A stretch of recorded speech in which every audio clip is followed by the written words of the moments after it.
22 कोटी रुपयांच्या प्रस्तावित कचरा प्रक्रिया केंद्राच्या विषयावरून इचलकरंजी महापालिकेतील राजकारण चांगलंच तापलं असून विशेष सभेनंतर महापौर उदय धातुंडे यांनी विरोधकांवर जोरदार पलटवार केलाय।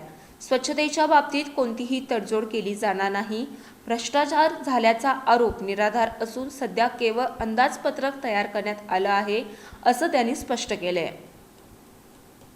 महापौर धातुंडे म्हणाले, विशेष सभेला आमचे काही नगरसेवक अनुपस्थित होते। याबाबत पक्षाच्या वरिष्ठ नेतृत्वाच्या कानावर ही बाब घालण्यात येईल।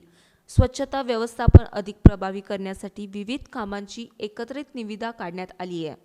एकाच कंपनीकडे जबाबदारी दिल्यास कामाचा जाब विचारणं आणि उत्तरदायित्व निश्चित करणं अधिक सोपं होतं।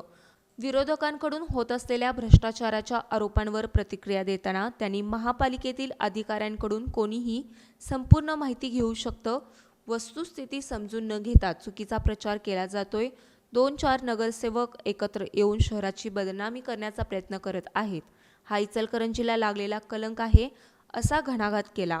आमच्याकडे 22हून अधिक नगरसेवकांचं स्पष्ट बहुमत आहे। आम्ही आमदार राहुल आवाडे आणि पक्षाच्या वरिष्ठांच्या मार्गदर्शनाखाली नागरिकांच्या हितासाठी काम करत आहोत।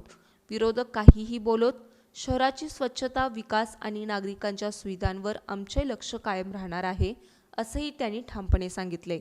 आमचं ध्येय निश्चित आहे आणि ते पूर्ण करूनच दाखवू। शहर स्वच्छ ठेवण्यासाठी आवश्यक ते सर्व निर्णय घेतले जातील। स्वच्छतेला सर्वोच्च प्राधान्य देत इचलकरंजीचा विकास कोणत्याही परिस्थितीत थांबू देणार नाही, असा निर्धारही महापौर उदय धातुंडे यांनी प्रसारमाध्यमांशी बोलताना व्यक्त केला आहे।